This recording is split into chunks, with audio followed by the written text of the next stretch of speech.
Every day, 10-year-old Amara Lewis stands at the edge of the impossible.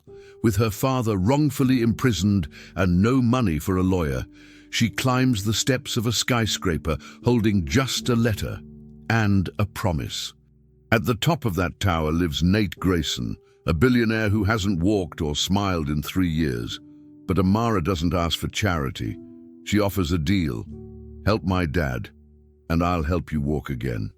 He laughs at first, but sometimes all it takes is one voice, one heart to wake someone back to life. Stay with us to witness a story where hope walks in, wearing old shoes and a blue ribbon, and miracles begin with a single quiet yes. Amara Lewis gripped the folded letter tightly as she approached the glass tower that scraped the edge of the morning sky. Her breath came in quick, uneven bursts, not from the cold, but from the quiet storm inside her chest. She didn't belong in a place like this. Everything about the building screamed distance. People who never looked down, security that didn't blink, elevators that required permission just to open. And yet, here she was, just 10 years old, wearing sneakers 2 sizes too big and a second-hand coat with a missing button, climbing the stone steps toward a door that no child like her was ever meant to touch. But her father was behind bars for something he hadn't done, and the world had turned its face away from them. She had tried everyone else. The only thing left was to try the impossible. Amara didn't know Nate Grayson personally, but she'd read enough on library computers to know he had once cared about people. That was before the accident, before the silence, before he vanished into the penthouse that no reporter, no associate, no neighbor had been invited to in 3 long years. Still, people like Nate made things happen, and Amara was counting on that. The security guards in the lobby weren't unkind, just puzzled. They watched her approach like someone had set the wrong film playing. A little girl, alone, walking straight into the realm of CEOs and venture capitalists. "Can I help you, sweetheart?" one asked, glancing at the metal detector. Amara lifted her chin, summoning every ounce of her father's steel and her mother's kindness. "I have a letter," she said. "It's for Mr. Nathaniel Grayson." The guard blinked. "Mr. Grayson doesn't take visitors." "I know," she replied. "It's why I wrote it instead." She held it out, her fingers trembling slightly. It wasn't the tremble of fear. Amara wasn't afraid of people. It was the tremble of running out of chances. The older of the 2 guards hesitated. His eyes, rough from too many long nights, lingered on her face just a moment too long. There was something there, he realized. Not pity, not a scam, just something honest. "What's your name?" he asked. "Amara," she said softly. "Amara Lewis." He took the letter from her hand with a nod, walked behind the desk, picked up a phone, and said quietly, "Give me executive services." Amara waited, not daring to hope, not yet. The letter passed through more hands than Amara would ever know, from the lobby desk to a private elevator courier, from the concierge floor to a personal assistant named Kim, who rarely smiled and almost never interrupted her boss. She hesitated when she saw the envelope, folded unevenly, written in thick blue marker, edges slightly smudged. Most of the letters that came through were typed on cardstock and printed in gold ink. This one looked like it had been held tight in a child's pocket. "You know he's not going to read that," one of her colleagues murmured. But Kim said nothing. She carried the letter upstairs, past the silent floors and sealed conference rooms, and set it down gently on the tray beside Nate Grayson's untouched lunch. Nate sat by the glass wall, his back partially turned, staring out at the grey skyline like it owed him something. He hadn't asked for anything in days, hadn't spoken to most of the staff in longer, but when Kim quietly cleared her throat and said, "There's a letter," from a child, something in his stillness shifted.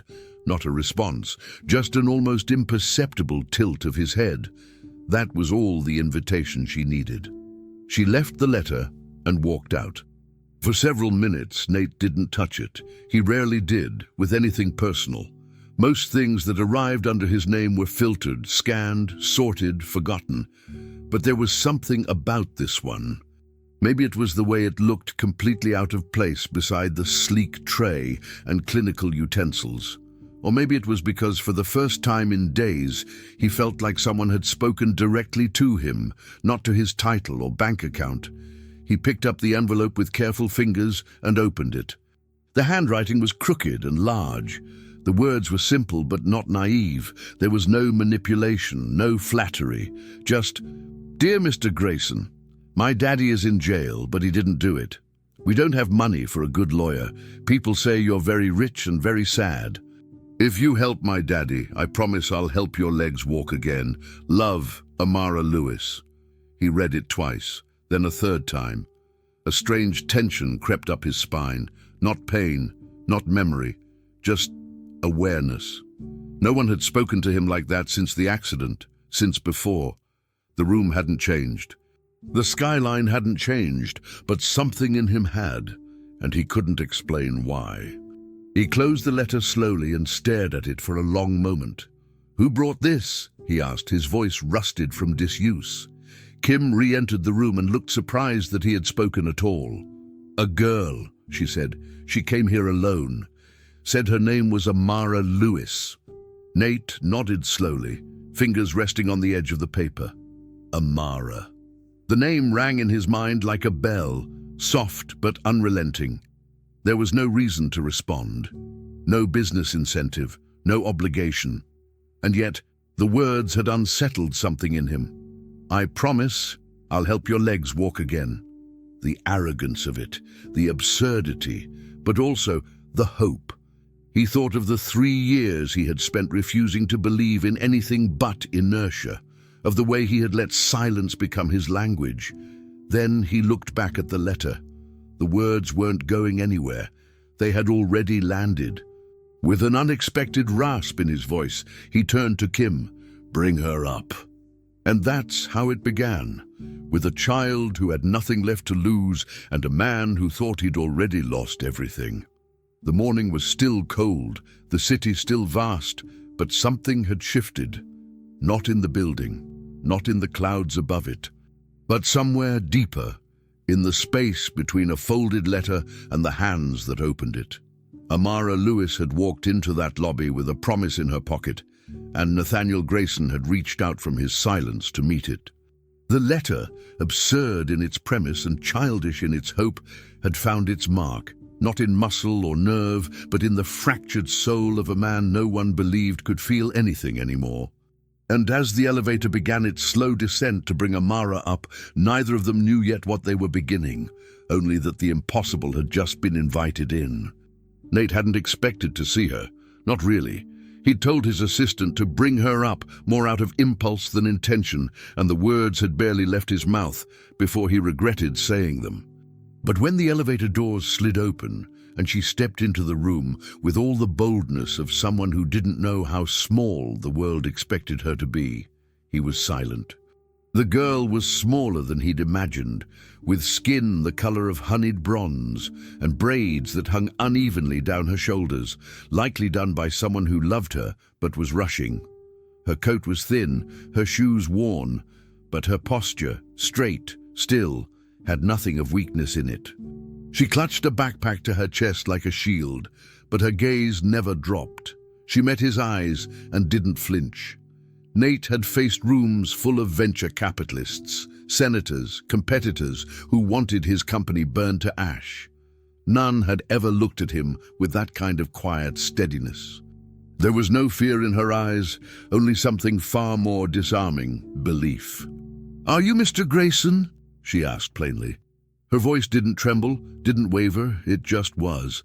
Nate gestured toward his chair, as if it wasn't obvious. "Depends who's asking," he replied, sarcasm curling around the words like smoke. She didn't laugh. "My name's Amara Lewis." She walked toward the table where he sat, set her backpack gently on the floor, and stood beside the armrest of his wheelchair without asking if it was okay. "You got my letter," she said. Nate raised an eyebrow. Hard to forget a child promising to fix what over a dozen neurosurgeons couldn't. She didn't smile at the joke, she just nodded once. I meant it. That threw him. He hadn't expected sincerity. He hadn't expected this stillness. He was used to people begging, pitching, selling, scheming. Amara did none of that. She was there like she belonged there, and her silence filled the room more than the echo of footsteps ever could. "So let's get to it," Nate said, gesturing vaguely with one hand. "Your dad's in jail. You want a billionaire to rescue him. What exactly do you think I'm going to do? Buy the courthouse? Pay off the judge?" She shook her head, her expression calm. "No, I think you'll hire someone good. Someone who listens. Someone who actually cares." He let out a breath through his nose, the beginning of a laugh. "You don't know anything about how the world works." "I know enough to know it doesn't work for people like us," she replied. There was no bitterness in her voice, just fact. Nate leaned back, watching her. "Why me?" he asked finally. "Out of every person in Chicago, why would you think I'm the one who could help?" Amara hesitated for a moment, then said quietly, "Because you used to help people, before you got sad." The words were so sharp, so unguarded, that they hit him like a slap, not cruel, just true. He sat there, blinking at her, not knowing what to say. People didn't talk to him like that, not anymore. Not since the accident, since the chair, since the walls went up and the world stayed out. "That's a hell of a thing to say to someone you've just met," he said finally, his voice softer than before. "But not wrong?" she asked. He didn't answer. Instead, he studied her, really studied her.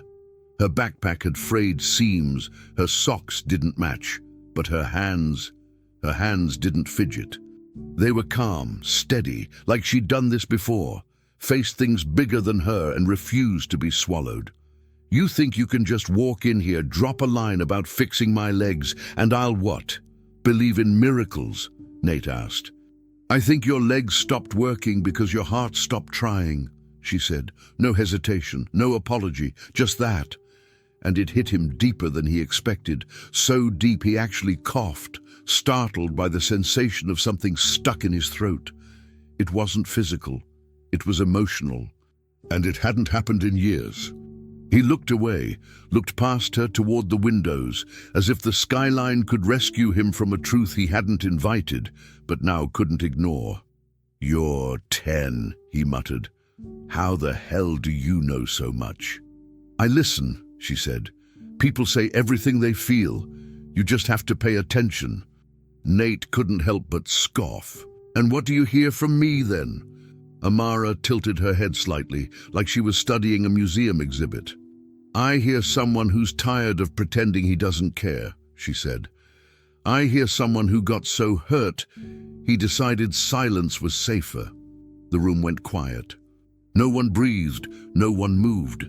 Nate's hands, which had been resting lightly on his lap, curled slightly, reflexive, defensive. But he didn't speak. He didn't know how, because she wasn't wrong. Not entirely, not at all maybe.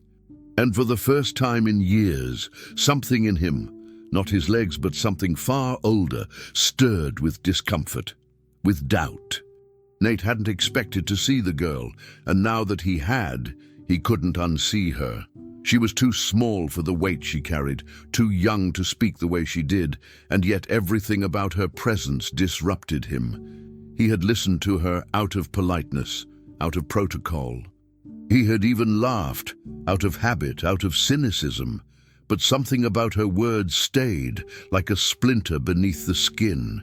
When she said his heart forgot how to feel, it rang with an accuracy he didn't want to admit. For the first time in 3 years, something cracked inside him. Not much. Just enough to let air in. And doubt, the kind he hadn't allowed since the accident. She was wrong about a lot of things, he thought, but maybe, just maybe, she wasn't wrong about all of them. Nate didn't believe in redemption. He believed in leverage, statistics, and silence. But after Amara left that day, something inside him refused to go back to sleep. He sat in his chair for hours, staring at the letter she had written. He'd read thousands of proposals, thousands of letters begging for his attention, but none like that. No spin, no manipulation, just a child trying to trade the only currency she had, faith. It was absurd. It was also irresistible. By evening, he found himself scrolling through his old contact list, stopping on the name Harrison Grant. Defense attorney, expensive, brilliant, ruthless. The kind of man who didn't ask why, only how much. Nate didn't explain. He simply said, "A man named Derek Lewis, arrested 3 days ago. Find out why, fix it." There was a pause. "You want me to take the case?" Harrison asked. Nate's voice was flat. "I want you to make it disappear." The line clicked off a second later. It wasn't belief that had moved Nate's hand. It wasn't hope. It was curiosity, a kind of quiet dare. Let's see what happens when I say yes to something impossible, just once. Amara didn't know what Nate had done. He hadn't called her, hadn't sent for her. But the following Saturday she showed up anyway. Same time, same coat, same expressionless resolve. Kim opened the door without question this time. Nate waited in the lounge area, pretending to read something on a screen he hadn't touched in days. When Amara walked in, she didn't speak. She simply sat across from him and took out a notebook, her fingers stained slightly with ink. "You came back," Nate said, more surprised than he let on. She looked up. "I said I would." That was it. No ceremony, no emotional thank you or overdone gesture. She didn't ask what he had done, and he didn't offer details. But something passed between them. A quiet understanding that both had fulfilled a piece of their unspoken deal. "What's in the notebook?" he asked. She opened it carefully. Stories, and some drawings, and a few questions.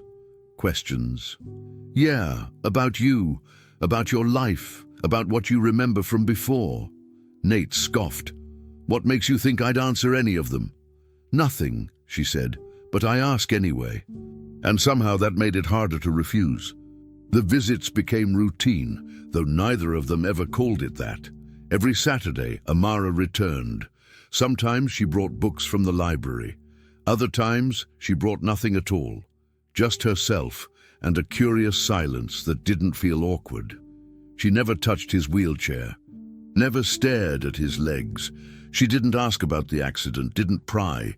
She asked about his favorite cereal growing up, about the first dog he ever had, about whether he ever cheated on a test. Nate lied at first, told her none of it mattered. But Amara had a way of asking questions that felt less like interrogation and more like permission. Permission to remember who he was before the world went sideways. He found himself telling her about his brother, who used to sneak out with him to watch late-night baseball games, about the garage where he built his first computer, about the one time he broke a neighbor's window and lied about it for 6 months. Things no one had asked him in years. Things he hadn't allowed himself to miss. What startled Nate the most wasn't how much she got him to say, it was how little she expected in return. She didn't treat him like a project or a broken machine in need of fixing. She never tried to inspire him, never quoted motivational speeches or asked about his therapy. She just was there, as if her presence alone was enough, and that unnerved him, because he'd built a world where nothing was ever enough. Not money, not success, not the hollow awards gathering dust in the other room. He'd built walls that were taller than most people dared to climb. And here she was, sitting quietly on the floor, reading aloud a story about a dragon who lost its fire. Not for his benefit, just because she liked the story. And for reasons he didn't understand, Nate listened. Really listened. To the voice, to the pauses, to the way she gave characters different tones, as if they were real. She made him want to believe in things again, not in a grand, overwhelming way, but in small, stubborn inches. And still, she never asked about her father. Not once. That, more than anything, made Nate ache, because he knew, from Harrison's updates, from the court paperwork now locked in his private server, that the case was moving. Witnesses were retracting. Evidence was unraveling. Derek Lewis, it turned out, had indeed been at the wrong place, but the wrong place had conveniently ignored security footage, which was now found. Nate hadn't done any of it himself, of course. He had simply paid, as people like him do, to make the system move differently. But Amara never treated him like a savior. She just showed up every week as if his life still mattered, as if being seen was more valuable than being rescued. And maybe it was. Because in all his wealth, all his isolation, Nate couldn't remember the last time someone had looked at him and seen a person. Not a miracle to be performed, not a reputation to leverage, just a man, broken in some places, whole in others. In those quiet Saturdays, something shifted in Nate, slowly, deliberately. Hope didn't arrive like lightning. It didn't crash through the walls or shout itself into existence. It came like Amara, steady, uninvited, wearing a coat too thin for the weather, but walking like she didn't notice the cold. And maybe that was the real miracle. Not that a child believed he could walk again, but that she made him want to. Not because she begged him to try, but because she sat beside him like he already could. And somewhere inside him, the impossible began to feel less like a cruel joke, and more like a whisper that hadn't finished speaking yet. Saturday no longer felt like just another day. Somewhere along the quiet rhythm of Amara's visits, it had become something else entirely. A pause from isolation, a breath in the middle of suffocation. Nate never admitted it aloud, of course, not to Kim, not even to himself, but he'd begun to check the clock earlier on those mornings, calculating how many minutes until the elevator chimed and the girl walked in like she belonged. And she did belong, strangely. Amara didn't need to be invited or approved. She simply arrived, opened her bag, and made the space hers. One week she brought crayons and taped drawings to the fridge in the kitchen no one used. The next, she brought crossword puzzles and made Nate help her, groaning loudly whenever he accidentally filled in the wrong answer. Once, she dared him to play chess. He declined. The next week, she brought a board and set it up anyway. She played both sides while narrating each move with exaggerated drama. "Your bishop's having a crisis, sir," she'd say, and Nate, against his better judgment, laughed. Not the kind of laugh he gave shareholders, not the stiff, defensive smirk. This one was real, uncontrollable. And that was the part that scared him most, the ease of it. How, little by little, Amara filled in the silences he thought he'd grown to love, the ones he'd used as armor for 3 years. They weren't just disappearing, they were becoming unnecessary. She made fun of his suits, which she said were boring billionaire uniforms, and once left a sticker of a smiling pizza slice on the armrest of his wheelchair. He hadn't removed it. He told himself it was out of laziness. But when Kim offered to clean it off, he'd said no without thinking. When Amara left, he found himself sitting longer in the quiet she left behind. It wasn't painful exactly, just unfamiliar. Empty, but not in the same way. Like he had felt something warm and didn't want to let it fade too fast. Nate, a man who could buy silence, now dreaded it. And that revelation alone unsettled him in ways he wasn't ready to unpack. He began saving her drawings, first in a drawer, then in a box. He never labeled it, just kept it close. He never asked why she came. He assumed at first it was the deal. She made a promise, and she was just stubborn enough to honor it. But as the visits continued, and the case against her father grew thinner under Harrison's hand, Nate noticed something else. Amara wasn't just coming for him. She needed those Saturdays too. Sometimes she didn't say much. She'd just curl up in the corner of the couch with a blanket and fall asleep mid-sentence. Once, she told him she didn't like being home alone at night. Another time, she said her dad used to sing "Stand By Me" in the kitchen when she got scared. That was all. No long confessions. Just moments. Nate never pried, but he started leaving extra snacks in the fridge, started keeping the TV remote closer, just in case she wanted to watch something. And one Saturday, when she showed up looking especially tired, he didn't ask questions.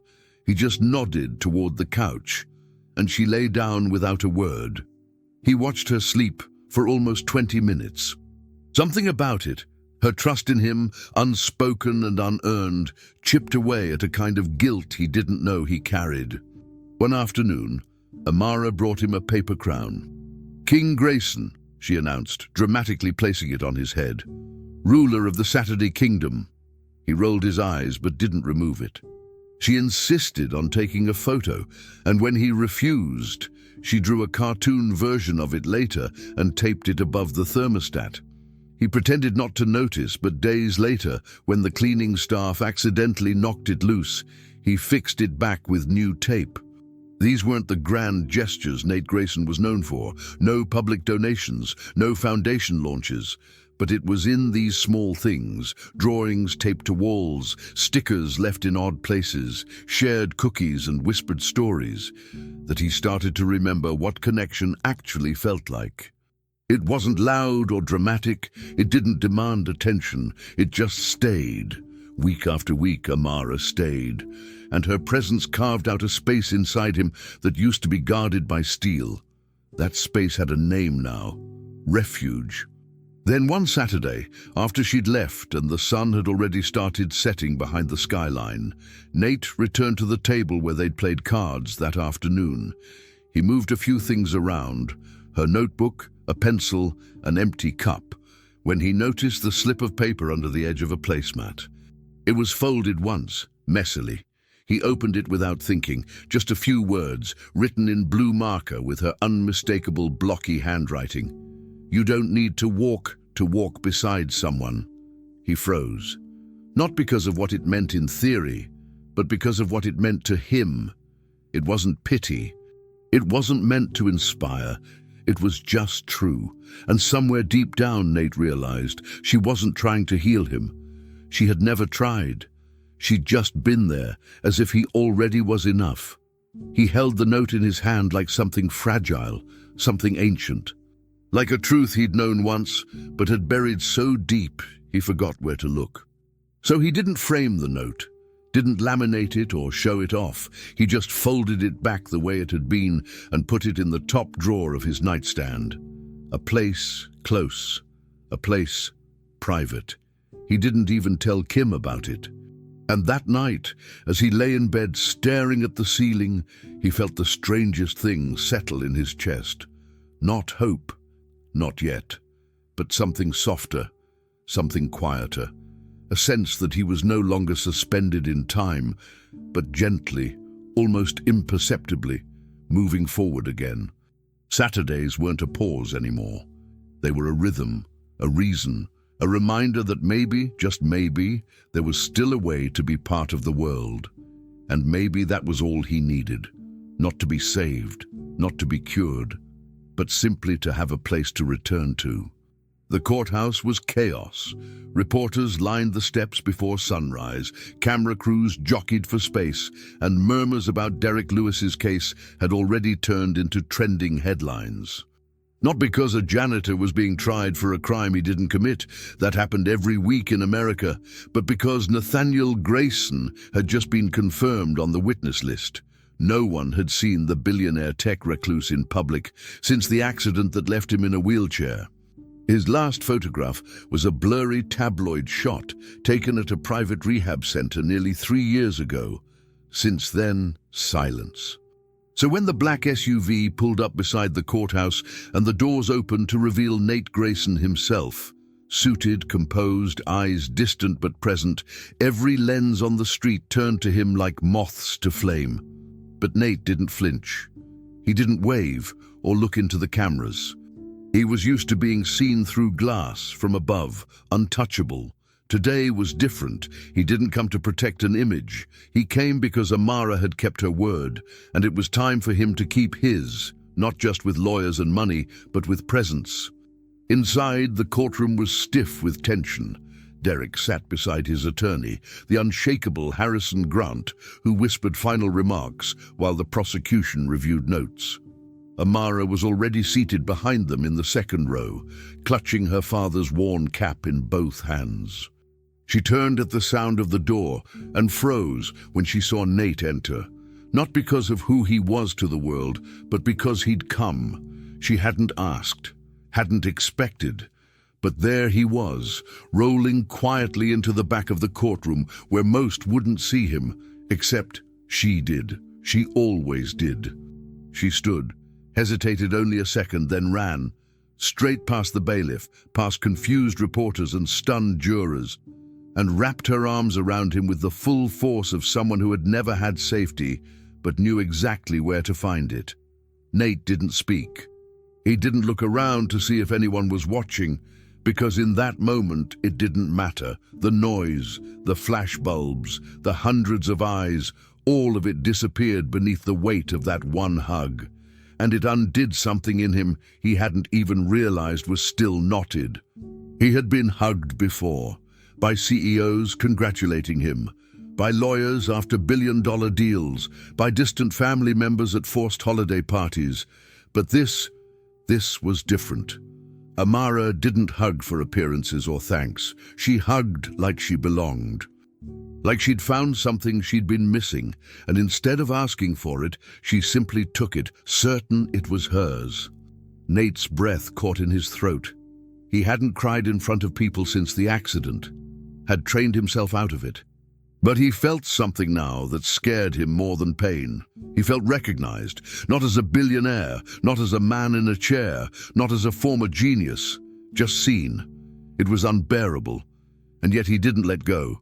His hand slowly moved to the back of her head, steadying her. He felt how small she was, and how much space she took up in his chest. For the first time in years, Nate wasn't controlling a narrative. He wasn't presenting an image. He was just being held. Reporters whispered. Some snapped photos, others stood in awe. The judge hadn't entered yet, so no one had the authority to stop the scene. But no one dared either, because something about it felt sacred, raw, and unscripted. Harrison turned to watch, and even his calculated expression softened. Derek, seated only a few feet away, lowered his head, not in shame, but in something closer to gratitude.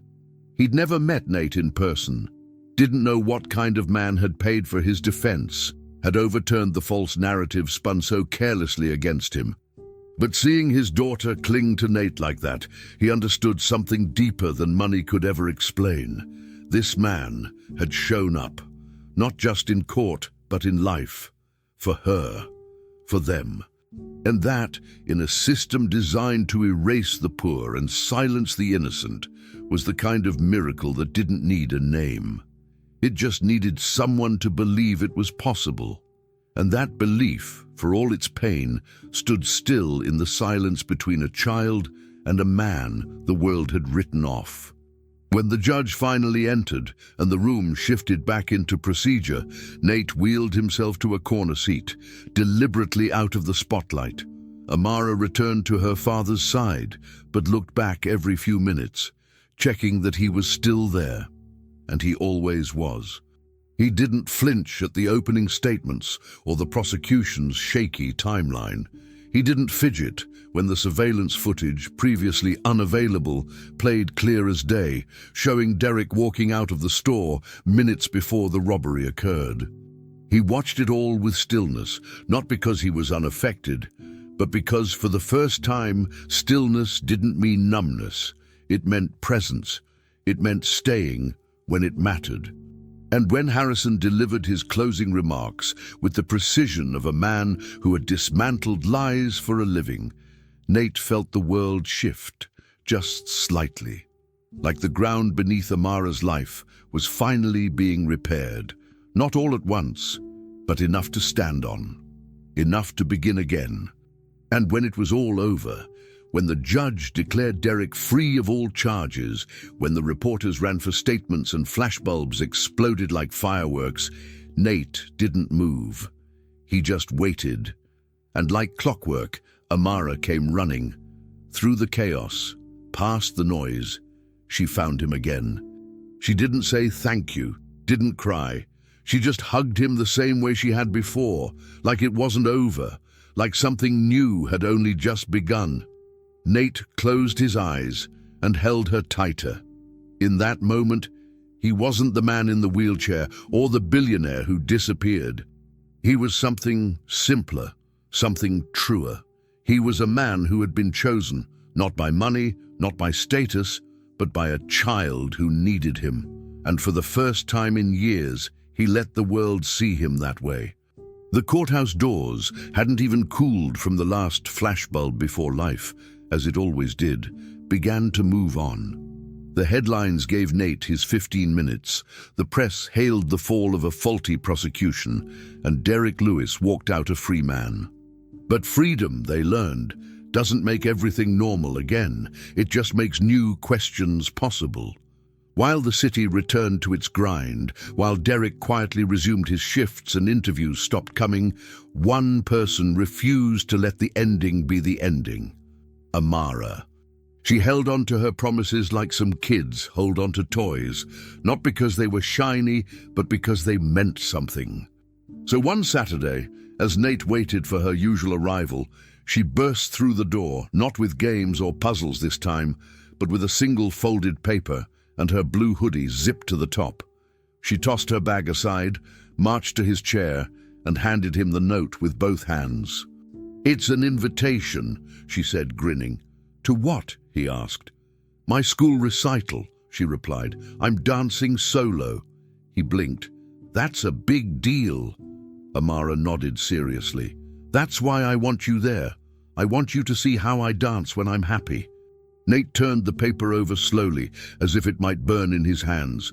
His eyes scanned the little school logo, the hand-colored stars she'd drawn in the corners, and the words she'd written herself.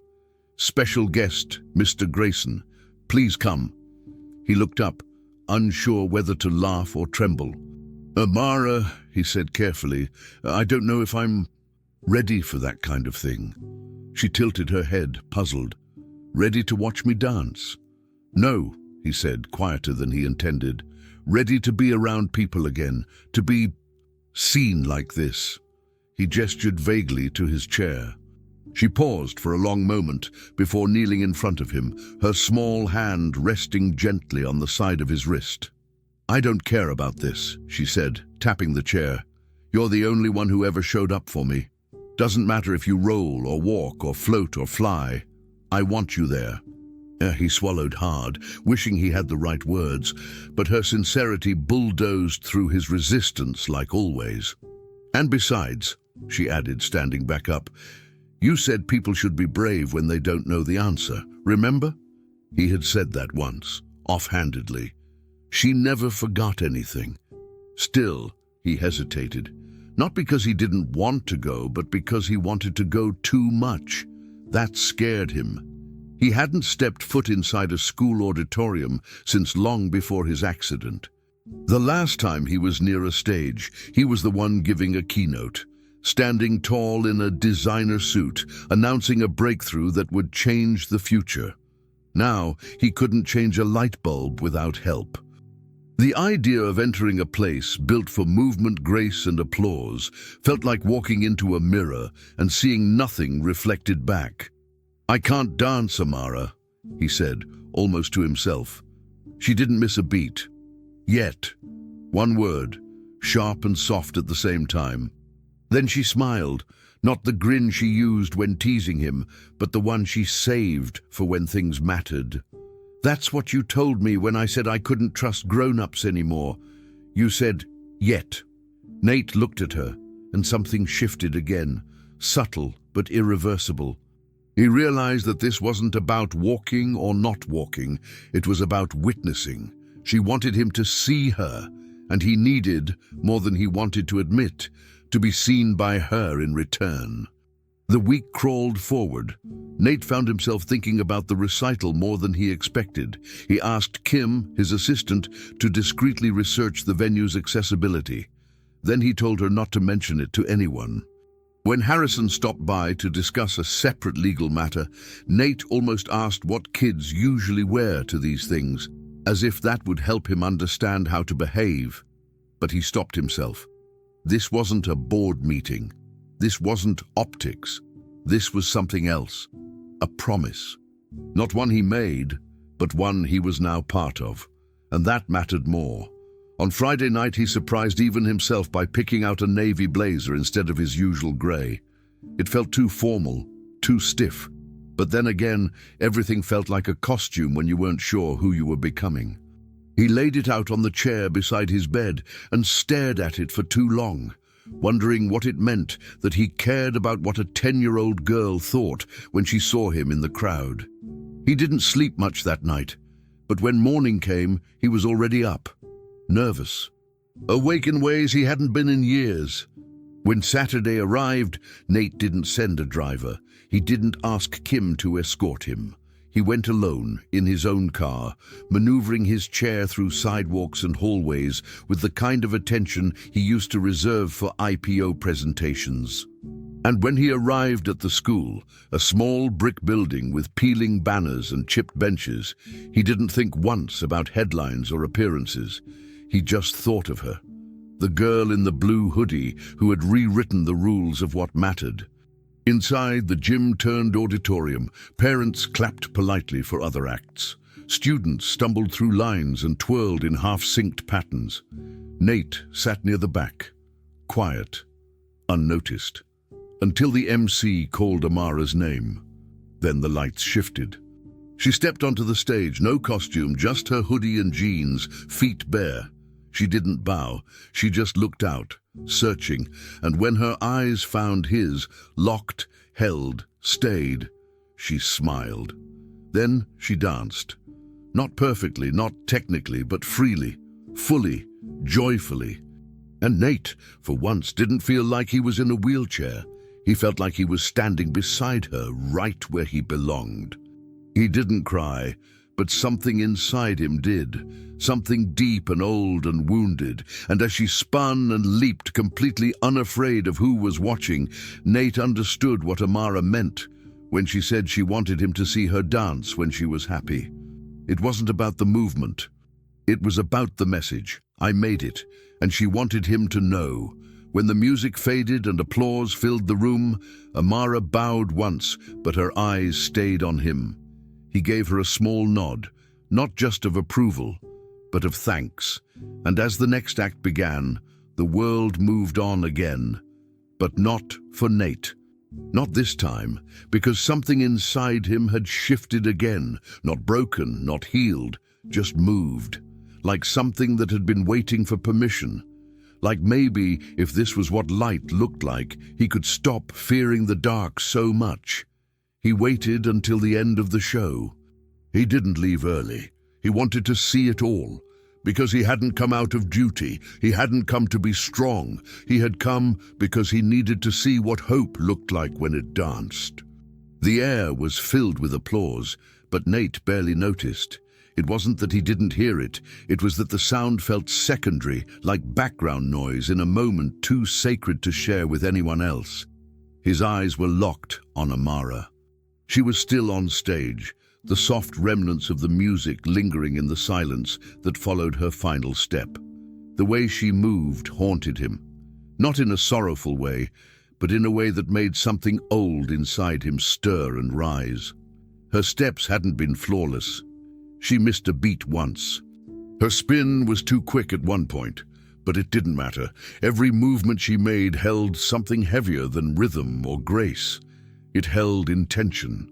And in each purposeful gesture, each reach of her arms, each point of her toes, Nate saw something that pierced through years of pain, detachment, and protective numbness.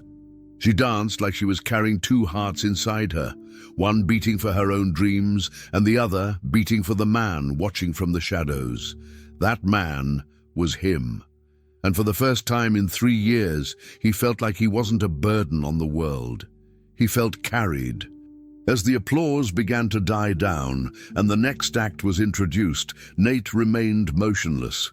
He didn't shift in his chair. He didn't blink. He didn't even breathe normally. He was afraid to move, afraid that if he did, whatever spell she had just cast might shatter and scatter. Amara walked off the stage and disappeared behind the curtain, but he could still feel her presence, still feel her echoing through every cell in his body.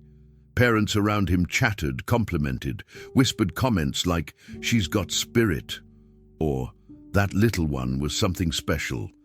Nate ignored them. Their words were too small for what he had just witnessed. Minutes passed before he saw her again.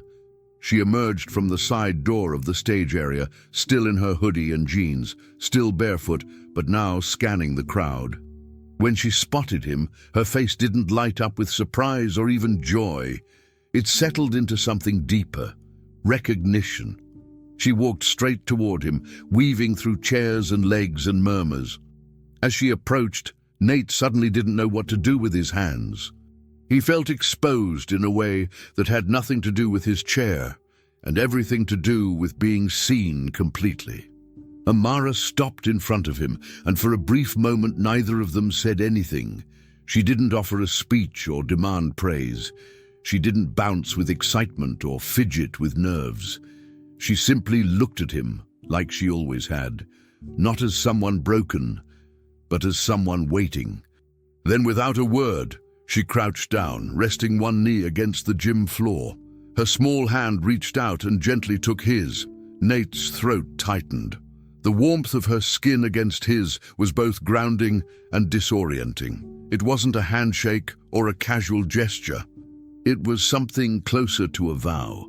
"Maybe today's the day," she said softly, her eyes never leaving his. "Maybe your heart's ready." Her voice didn't waver, didn't rise in pitch for effect. It was calm, sure, like she wasn't guessing. She knew. And that was what undid him. Not her certainty in science or miracles, but in him. That someone so young could believe so deeply, not because she needed him to walk, but because she wanted him to feel again. It shattered the armor he'd built over the years. For a moment, Nate thought he might cry. But she didn't ask him to say anything. She just held his hand and waited. He wanted to respond. He wanted to tell her what it meant to him, what her presence had done, how her trust had reshaped every corner of his existence. But nothing came out. Words didn't fit this kind of moment. So he squeezed her hand back, just once, a simple pressure that meant more than anything he could have spoken aloud. She nodded, as if that was enough, and slowly stood up. "I'll see you next Saturday," she said gently, and started to walk away. He watched her go, feeling every step she took like an echo in his chest. For the rest of the performance, he didn't pay attention to the stage. His thoughts spun around that one sentence, that one touch. "Maybe your heart's ready." He wasn't sure if it was, but for the first time, he wanted to find out. After the show, he didn't stop to greet parents or answer curious stares. He returned home quietly, holding on to that moment like something fragile and sacred. And as the elevator carried him back up into the sky, he realized he wasn't afraid of the silence anymore, because now the silence held her voice. That night, Nate didn't distract himself with television or work emails. He didn't scroll through news feeds or scan business forecasts. Instead, he turned off the lights, lay on his back in bed, and closed his eyes. For a long while, he just breathed. He let his mind replay every step Amara had taken on that stage, every word she'd spoken after. Her voice echoed in him, not like a memory but like a rhythm, steady, insistent. "Maybe your heart's ready," over and over. He focused on that feeling, the warmth in his chest, the ache in his ribs, the pull of something deep trying to rise. And then, without expectation, without even hope, he tried. He told his mind to do something it hadn't done in 3 years. Move. Not much. Not everything. Just something. He waited, breath held. Nothing. He tried again and again. Then something subtle, something infinitesimal. A twitch. A flicker. He opened his eyes, confused. Had he imagined it? He looked down. It was small, almost imperceptible, but there it was. A toe, one single toe. It had moved. He blinked. The world didn't change around him. The room was still quiet, but he had changed, and that was enough for tonight. Because in that quiet space, after a recital and a touch and a promise spoken with a child's certainty, Nate Grayson had felt something undeniable. Not in his legs, not in his spine, but in his will. Something had reawakened. And though no one else in the world knew it, not his assistants, not the media, not even Amara, he had just crossed a threshold invisible to everyone but himself. A toe had moved. It wasn't a miracle, not yet, but it was a message, a whisper from within. Proof that belief, when planted deep enough by someone who sees you, doesn't just grow, it reaches back. It responds. And that night, alone in his penthouse, Nate Grayson felt the truth not just in his body, but in his soul. Something had shifted. Something had started. Nate never told anyone he had started training again, not even his most loyal assistant or the specialized physiotherapist who had visited for years and grown accustomed to watching him go through the motions with dead eyes and a disengaged soul. This time, it was different. He scheduled the sessions himself quietly at off hours when no one would notice. He demanded privacy, not out of shame, but out of preservation. What was growing inside him felt too fragile to be exposed. He didn't want witnesses, not yet. The parallel bars became his confessional booth, the mirrored wall his silent companion. And with each minute he spent moving legs that had long forgotten their purpose, he learned something new, that progress doesn't always feel like triumph. Sometimes it feels like trembling, like falling, like failure right before the flicker of something returning. He didn't chase results anymore. He chased presence, the sensation of being in his body again. Feeling the burn in his thighs, the tiny shifts in muscle memory, the surge of adrenaline when his toe twitched again. These things didn't ask for applause. They simply existed, waiting to be believed in. And Nate, for once, believed. The therapists noticed, of course. They were trained to, but they didn't comment much beyond quiet encouragement. Nate appreciated that. He wasn't looking for inspiration speeches or textbook optimism. He didn't want to be told what the human spirit was capable of. He had read enough business books and attended enough summits in his old life to know all the cliches. What he needed was space. Space to try, to fail, to rise again without scrutiny. He began keeping track of every session in a notebook, not Amara's, but a plain black one he had kept buried in a drawer for years. It had once been filled with business ideas and tech patents, but he tore those pages out. This time it held real things, honest things. Tuesday stood for 6 seconds unassisted. Legs shook like hell, still counts. Or a Friday almost gave up, remembered her saying, "Your legs didn't forget, they're just waiting." Kept going. He didn't let himself reread the pages often. That wasn't the point. The point was to move, to be in motion again, not just physically but emotionally, and every bead of sweat became its own kind of prayer, a plea, a thank you, a declaration. Back in his penthouse, the changes were subtle. He didn't talk about them, but his staff noticed he asked for fewer things to be brought up to his study. He fetched his own glass of water now and then. He rolled a little farther before asking for help. When Amara came over on Saturdays, he still met her in his chair, always in the same spot. But something had shifted in how he held himself. His posture was less collapsed, his presence more alive.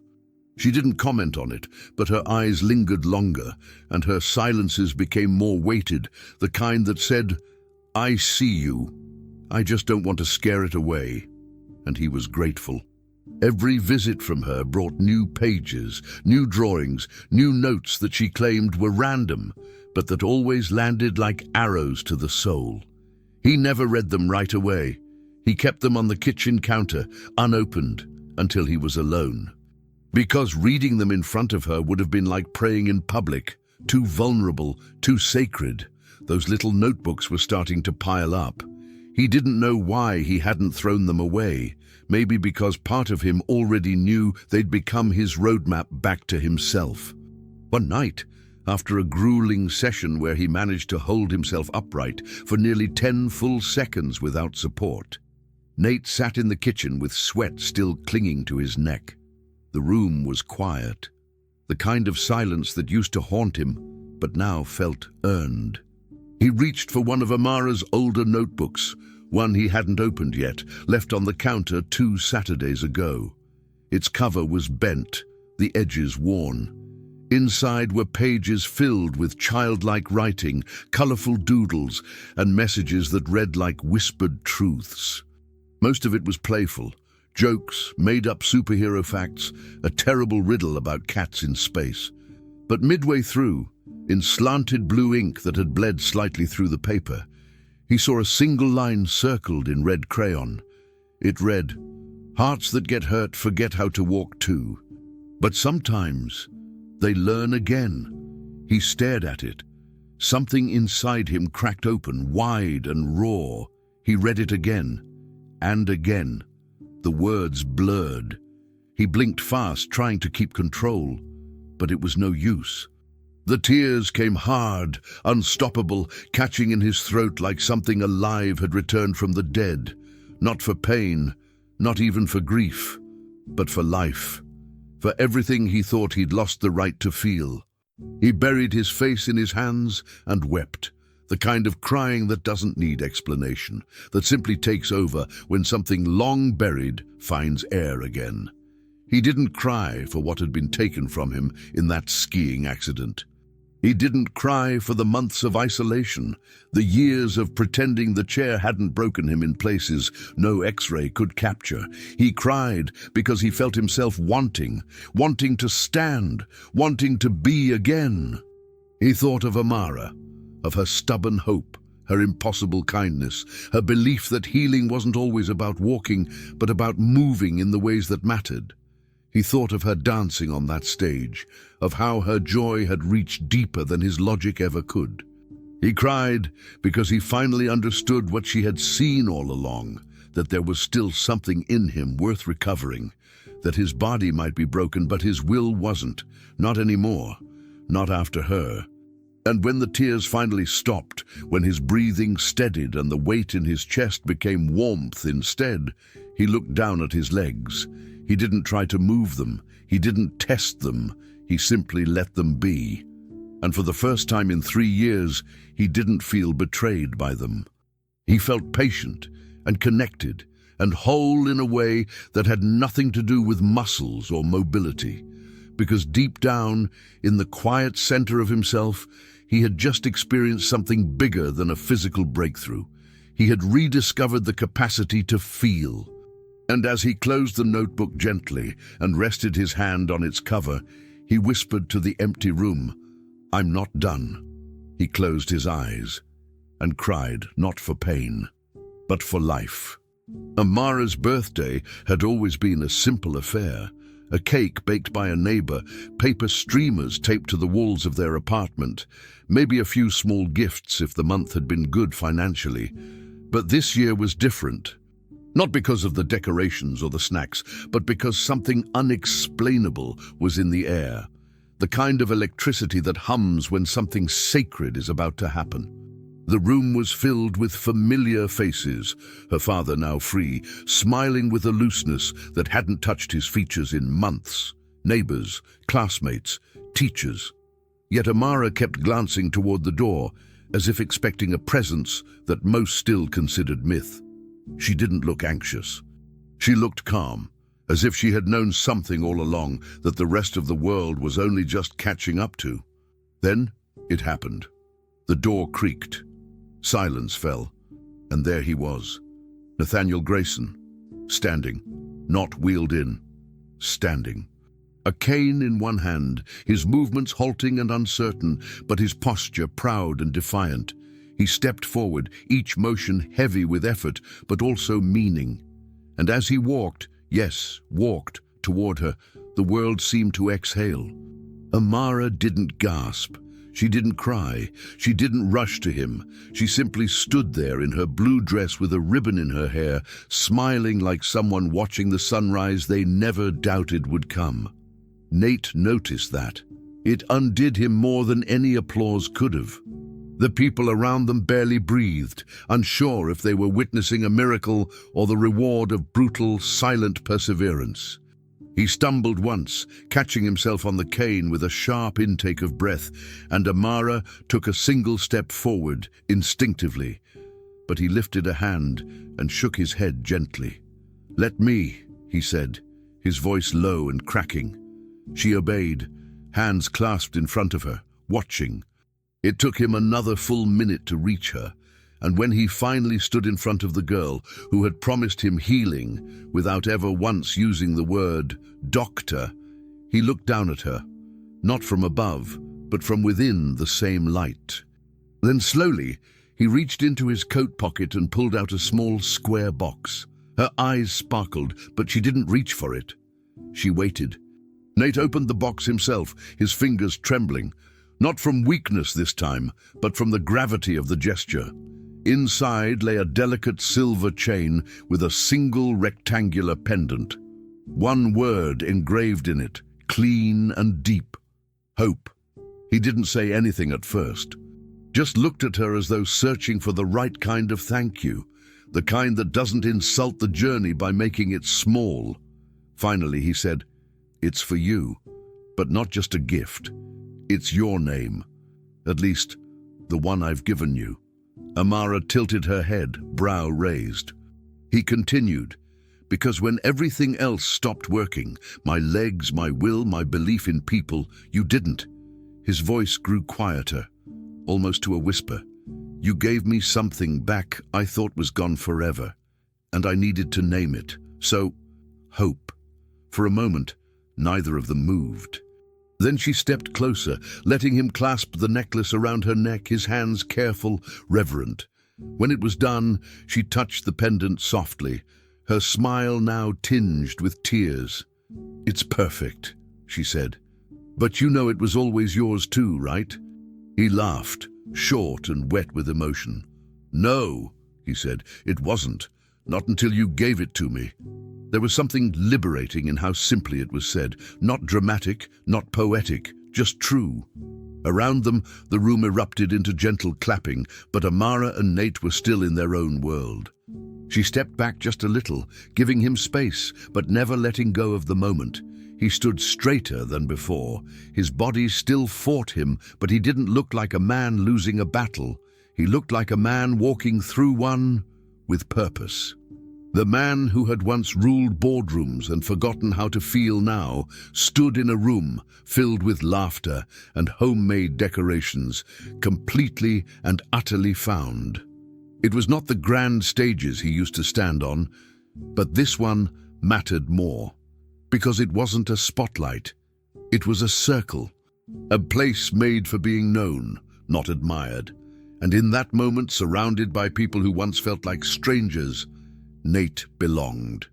They talked after, not about therapy or trials or courtrooms, just simple things, favorite ice cream flavors, new books she was reading, what it felt like to run again, for her, and what it might feel like to swim again, for him. "I want to try," he said, almost like a child asking for permission. Amara beamed. "I think you should," she replied, "but only if you promise to splash." He chuckled at that, shaking his head. "Deal," he said. Derek joined them after a while, shook Nate's hand, held it longer than necessary. No words needed, just a shared understanding of what it meant for a man to fall and rise again with help he never asked for, from places he never expected. Nate didn't stay long after the cake. His legs tired easily. But when he said goodbye, he looked around the room like someone who knew he had somewhere to return to now, not just physically, but emotionally. And that made all the difference. Because once you have a place in someone's story, you're never truly lost again.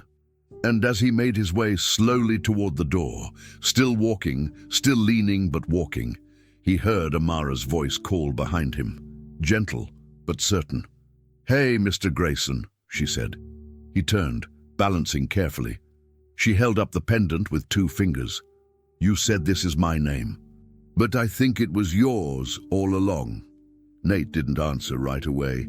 He just looked at her, the girl who had stood at his glass tower with a paper letter and unreasonable faith.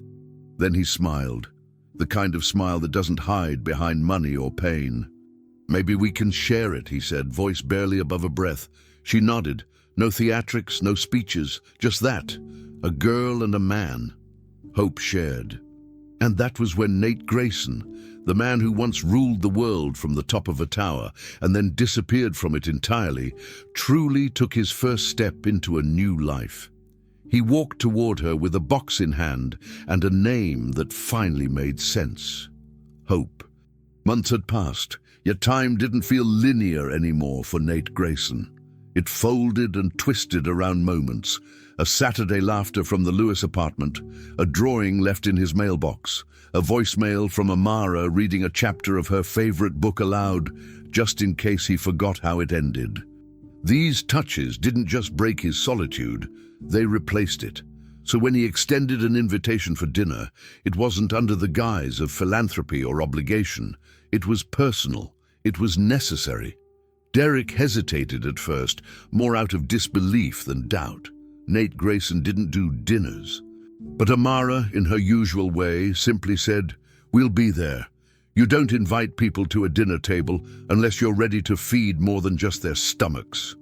The night arrived, and Derek and Amara were guided to the long dining room table, which for once wasn't empty. Candles flickered gently. Food was warm, but more importantly there were 3 plates, one for her, one for her father, and one in the center, untouched, yet placed with purpose. Amara noticed it instantly. She didn't ask about it. She just smiled and took her seat. Conversation flowed, awkward at first, then warm, then easy.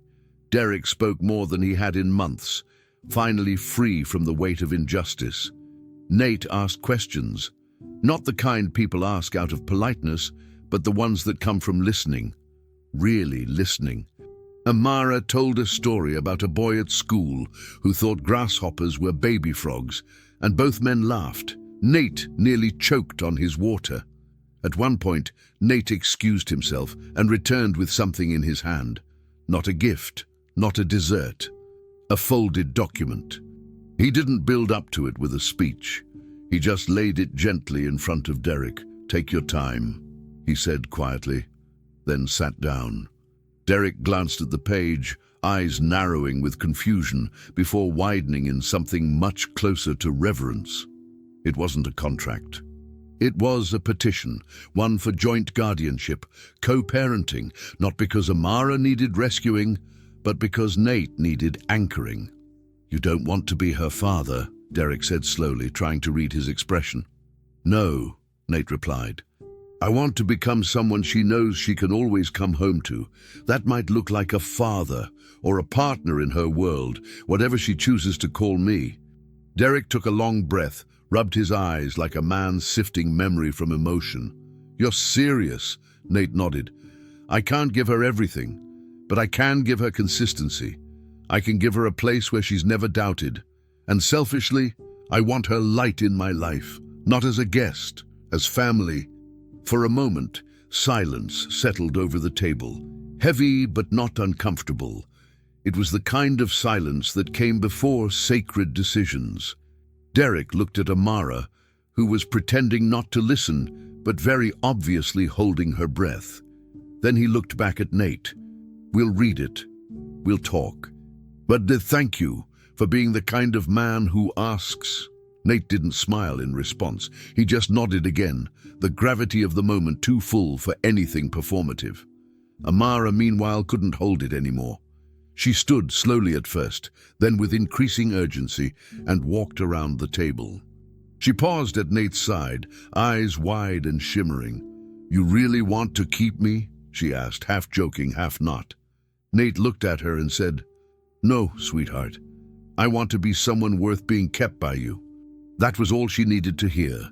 In emotion so fluid it caught them both off guard, she flung herself into his arms, those arms that had once only known handshakes and handrails, now finding their purpose in something far softer, far stronger. She buried her face into his shoulder, and for the first time, Nate didn't worry about whether he could hold the weight. He simply did. And in that embrace, something shifted, not just in Nate or Amara or Derek, but in the room itself. It felt like a house that had been waiting years for people to claim it as home. Amara whispered into his ear, her breath shaky but sure, "I told you, miracles exist." He pulled back, just enough to see her face. "I didn't believe in them," he said, "until you knocked on my world and refused to leave." Derek watched them quietly, nodding once, his expression unreadable but his eyes wet. There was no need for confetti or orchestras, just this, a paper, a plate, a promise.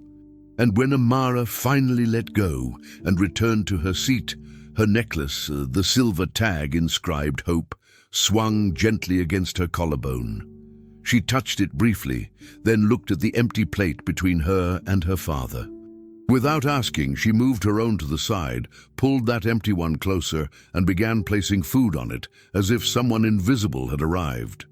Nate said nothing, just watched, and in that simple gesture, he saw it. Not just acceptance, but belonging. Amara had made space for him, not just in her life, but at her table. Later that night, as Nate lay in bed, legs aching from the walk, he thought of something he hadn't in years, what it might mean to live not at the top of a tower, but in the middle of a life. A full, unpredictable, wildly human life. And somewhere in that thought, just before sleep pulled him under, he smiled, because the world had indeed become whole again, not perfect, but whole. And it had started with a letter, and ended with a girl who never stopped believing that a man could learn to walk again, not with his legs, but with his heart. And when Amara jumped into his arms and whispered, "I told you miracles exist," the world felt whole again. We pour our hearts into every story we share here, and this one was no different. It took days of care, research, and emotion to bring it to life. For you. If it moved you in any way, we kindly invite you to subscribe to our channel. Your support means the world to us and helps us keep creating more heartfelt stories like this one. We'd also love to hear your thoughts. What part of this story touched you the most? Leave us a comment. We read every single one with gratitude. And if you haven't yet, take a look at the other videos on our channel. There's a whole collection of stories waiting to be discovered.